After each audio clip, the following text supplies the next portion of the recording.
सहना भवतु सहनौ भुनक्तु सह वीर्यं करवावहै तेजस्विनावधीतमस्तु मा विद्विषावहै।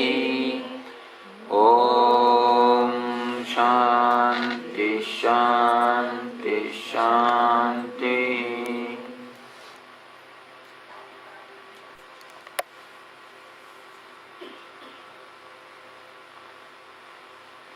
Let us enter into the Upanishads. These sense functions rise out of sense life and attain to immortality.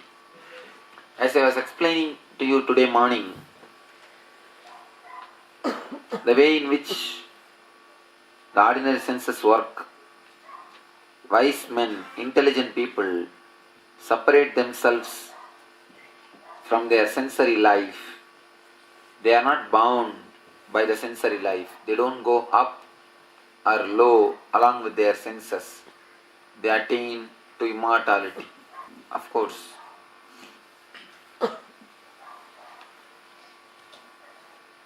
only when you separate yourself from these senses, the wisdom starts working through you.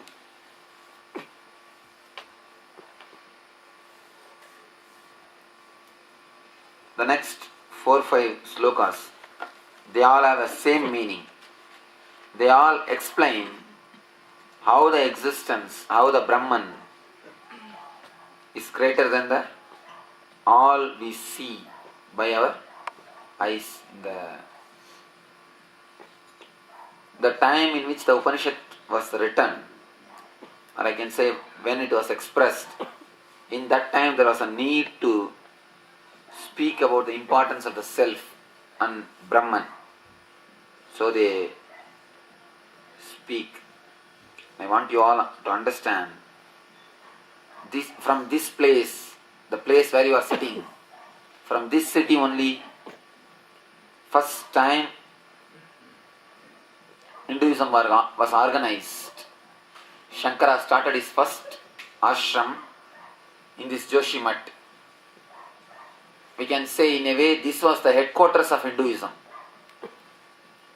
This is the place which was headquarters of Hinduism, but in the time of Mughal empires, the Joshimath was destroyed and the deities which was worshipped in Joshimath is taken to Dwarkamath.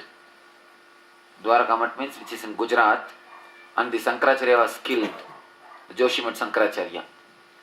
So after that, somebody deputed from Dwaraka will take charge of this mutt.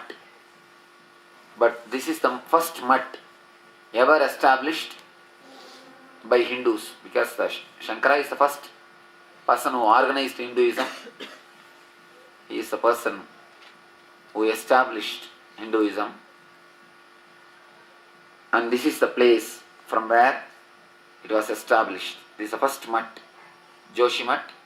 Second mutt is Dwaraka. Third is Puri. Fourth is Sringeri.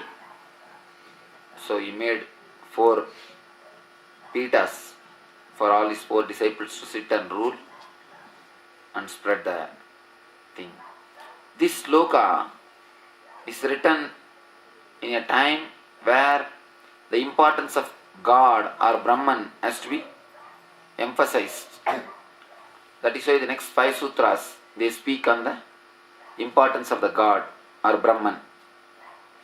The eyes cannot approach it, neither can speech nor mind. We do not, therefore, know it, nor we know how to teach it. It is different from what is known, and it is different from what is unknown. Thus we have heard from our predecessors, who instructed us about it.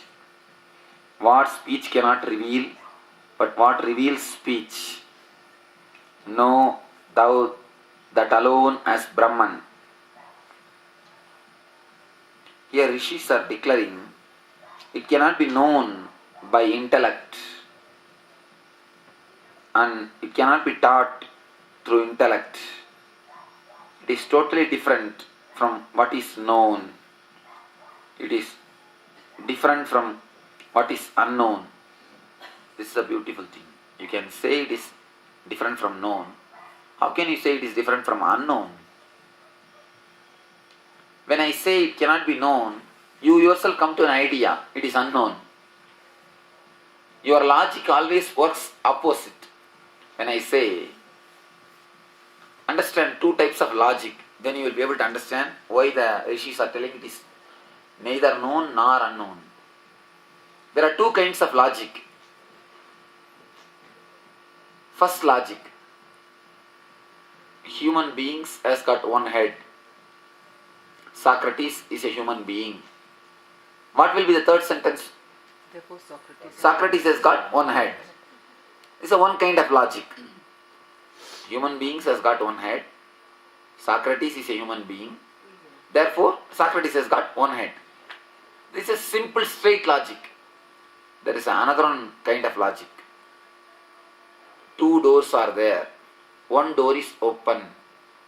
Can you say second door is closed? Can you say second door is closed? You cannot say the third statement. Third statement cannot be given logically based on these two statements. First logic is a logic which is simple logic, which you all know. And the second logic is complicated logic. You cannot come to a third statement with these two statements. Can you come to a third statement? No. Second door may be opened, may be closed. But our mind is such, even in the time of complicated logic, we take a simple logical steps. We take a simple logical decision. When I say it is unknown, when I say you cannot know it, immediately you think it is unknown. It is neither unknown. It is neither known nor unknown. What rishis mean by this word? You cannot come to any idea about it. You cannot come to any idea about it. If you come to any idea about Brahman, it is wrong. Where all your ideas are dropped. Understand these two logic, you will understand. Simple logic and complicated logic. In our life, even the most of the time, where logic is complicated, even in that place, you conclude based on the simple logic system. That is the reason your logic fails many times. Many times your logic fails. Where you cannot come to a conclusion, you come to a conclusion based on simple logic. For a normal human being, there are two doors. One door is open. Means what? Immediately what conclusion you come? That is a regular conclusion you come. So when if the rishis say it is not known, immediately what conclusion you come? But to make you understand only, they say not only it is not known, it is not unknown also. Then what is it?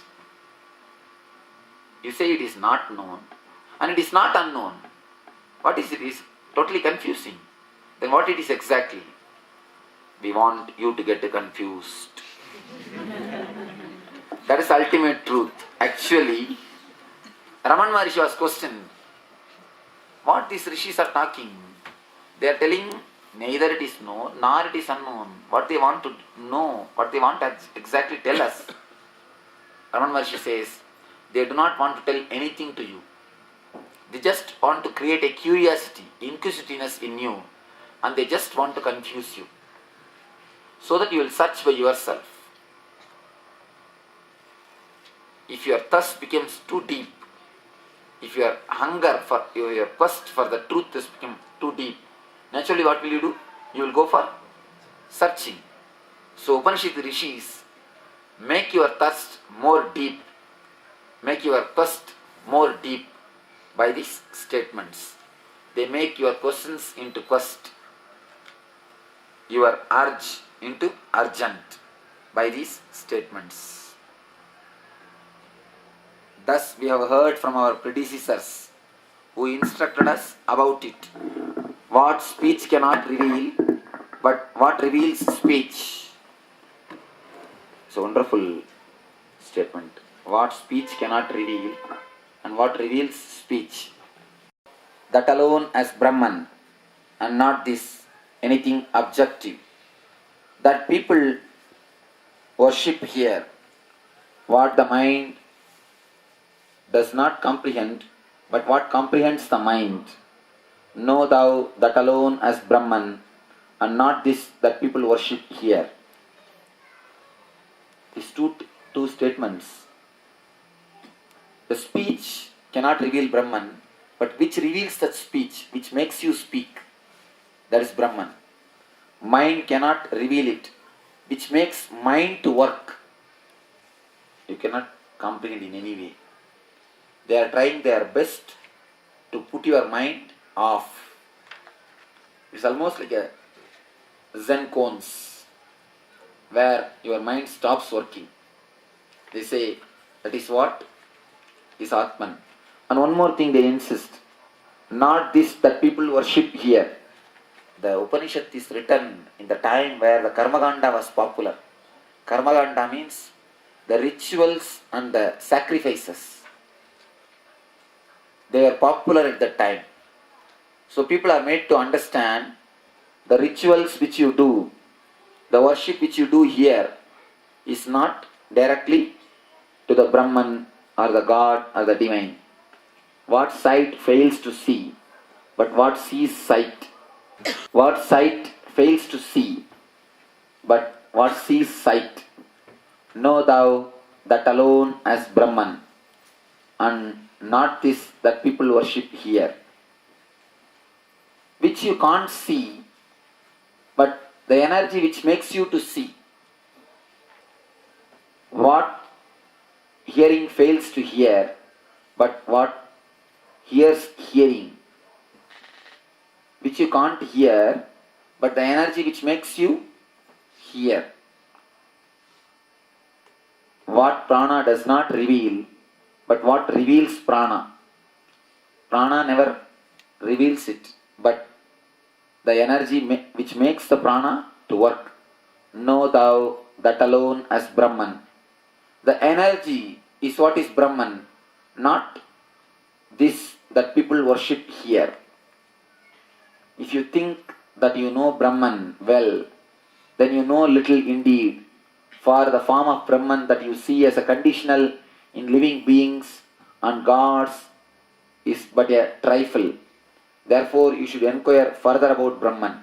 That's what the instruction is given to the people who are caught up in Karmaganda, who are stopped in the Karmaganda. In that time, in those times, Vayu, Agni, Indra, these gods were worshipped as gods. They were considered as the ultimate energies.